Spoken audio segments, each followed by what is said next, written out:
Hey, how's it going, everyone? This is Nate McAllister from EntreResource.com. I want to quickly go through the product sourcing checklist. We'll go through each step, and by the end of it, it'll be easier for you to find products that actually sell as quickly as you expected and that don't get you in trouble, get your account suspended. So let's get into it. We'll go through each item step by step. Oh, and be sure to download the cheat sheet. You can print that off and use it if you go doing retail arbitrage, or you can have it handy if you do online arbitrage. It's a great reference, and there's a lot of cool stuff in there. Let's get into it.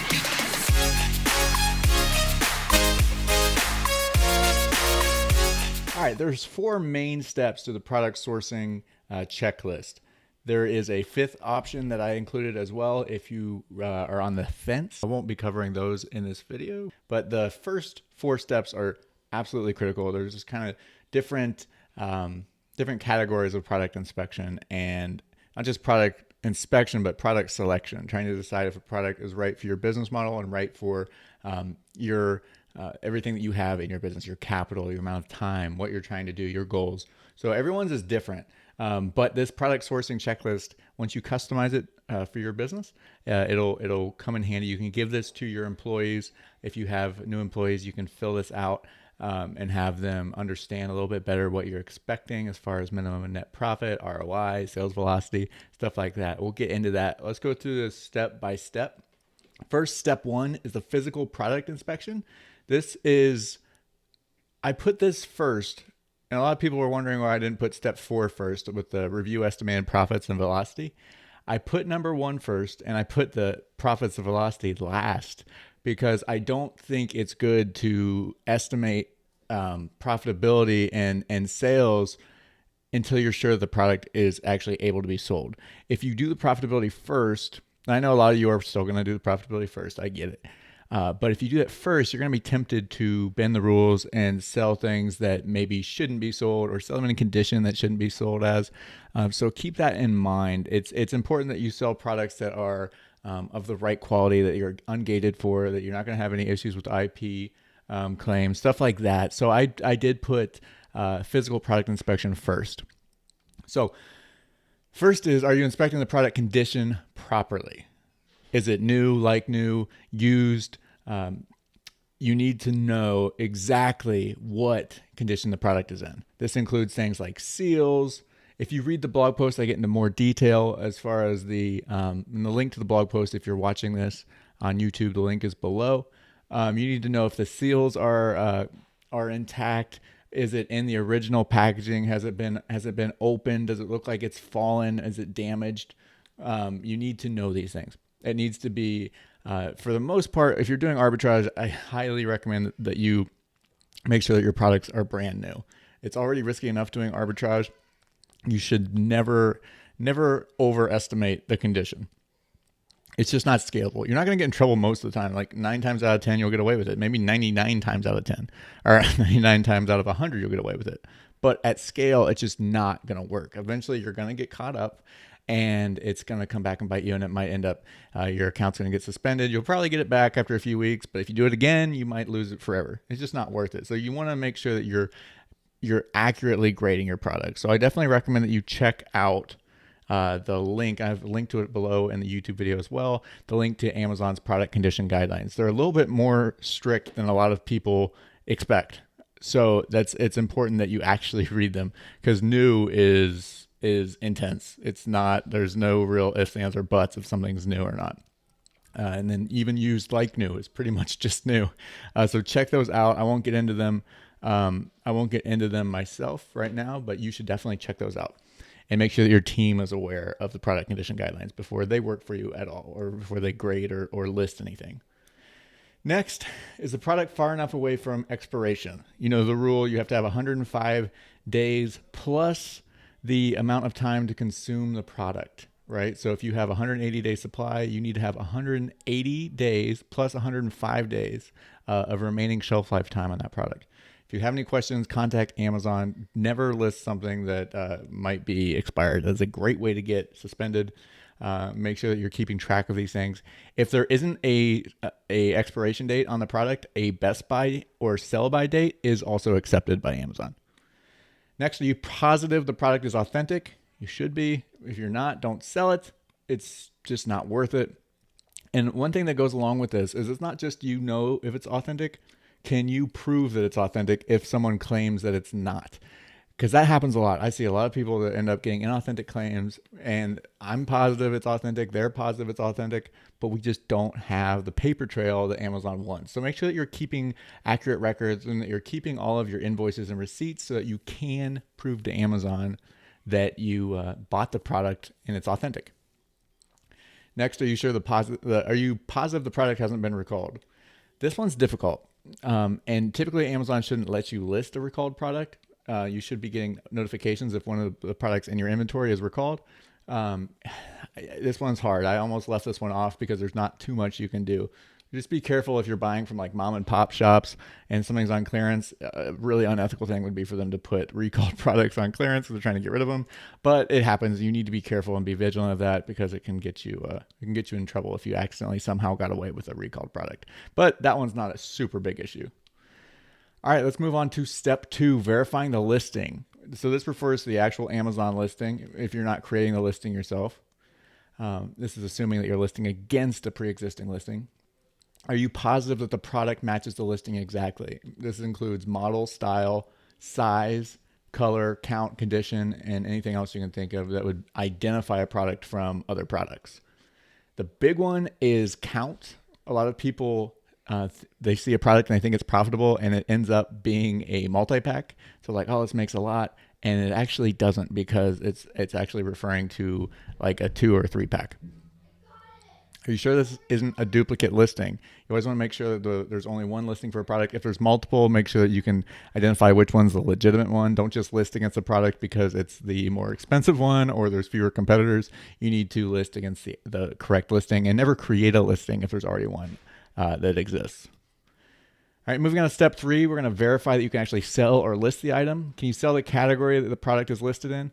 To do that, everyone's account's different. In the article, I list a couple of different tools you can use. You can use the Amazon Seller app and try to, it'll pop up if you can or can't sell it. You can try to list it on Seller Central and it'll tell you.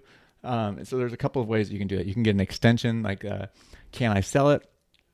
There's a couple of ways to do that. You just want to make sure that you can always sell something. You won't be able to list it anyway if you can't, but it stinks to buy something and then go home to list it and you find out that you can't. Finally, the part everyone loves, review the estimated profits and velocity. Nothing really matters with the condition of the product and all that if it's not profitable. So you need to understand what are your minimum requirements. Everyone's are different and they should change based on all different types of things. Like the time of year, like during Q4, your goal is to spend as much as possible. So you need to decide what is your problem. Everyone has a unique situation. Do you have more capital than time? Or do you have more time than capital?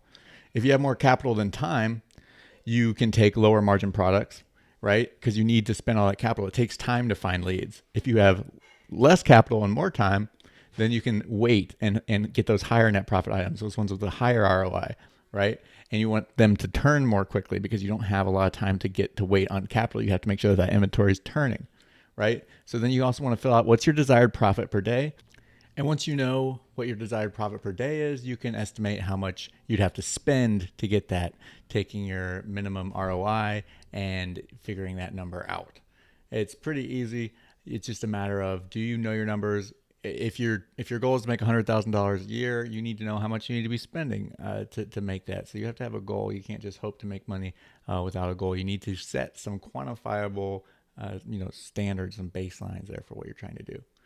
Especially if you have employees that are outsourcing for you, they need to know kind of what their requirements are, how much they need to spend so you guys can hit your goals. Next, is the sales rank an accurate representation of future sales? There's so much that goes into sales rank.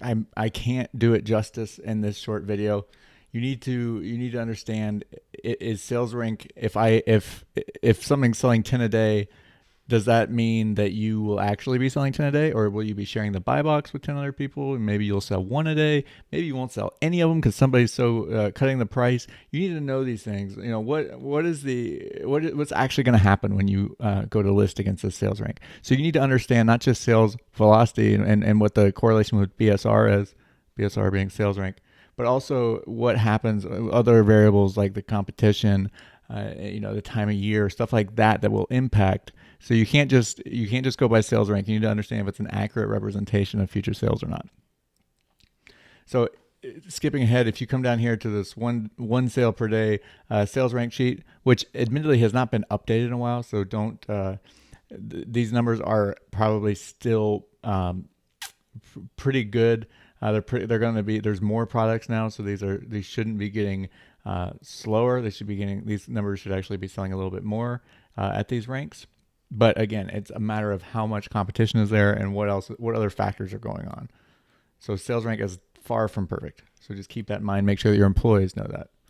You need to know, will a new model or alternative come out before you sell out? This happens all the time. Something might be on sale. You might find a profitable item. It might be on clearance because it's a dated model. So that old sales rank might not be reflective of the future sales. Again, it goes back to the last point. So you need to know, maybe if something's being transitioned out, if it's going to be more or less popular. Sometimes they get more popular when they're being transitioned out because people have the nostalgia or they want to get it. So there's a lot of variables that are involved there. Next is the sales velocity estimate, considering the visibility of the deal. This one's big. Visibility being how many other people are going to know about this deal. If this is a deal that, like, let's say Target has a sale tomorrow and they're doing $20 off all of, let's say they're doing $20 off Rogaine, and somehow people are able to get Rogaine and make a profit on it at that price. It would be hard, but everyone's going to be buying it. The sale is going to drop. People are going to be liquidating, trying to get out of that. If it's a nationwide sale. However, if your store has Rogaine on clearance, it might not be as visible because it might just be your store. Maybe the manager ordered too many. He didn't know what he was doing. Maybe people in your area didn't like that product so much. There's a lot that can be said.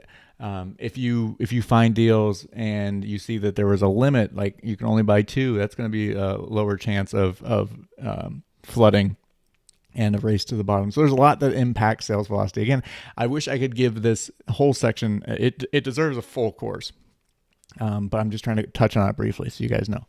So that is it. If you come down here, you're going to see some other things in the free workbook, which again is available. If you've already downloaded it and you're watching this video, that's great. If you haven't downloaded it yet, you can get it either in the YouTube video down below, or you can get it in the blog post right below this video.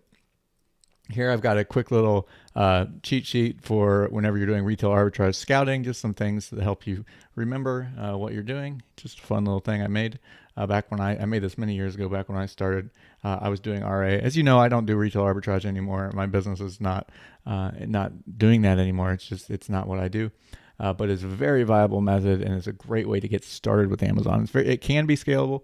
Eventually, you're going to want to get into wholesale and direct from retailers, stuff like that. But it is very viable, and you can make a lot of money with retail arbitrage.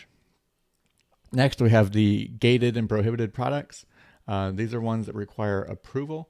You need to know if you're approved or gated. So this is just a little cheat sheet here to make sure if you, for some reason, don't have your if you don't have your phone or something, just a nice little reference. And then we have restricted brands. We put together a pretty comprehensive list of all the brands that we knew at the time that were not, that you had to get approval to sell in. So these brands are ones that you won't be able to sell. Again, if you're using the app, it won't let you list these anyway, so it'll be fine. This one, however, is more important. This is brands making IP complaints. These are all the brands that we know of that are bullying sellers and kind of saying, hey, we have intellectual property on this, you can't sell it.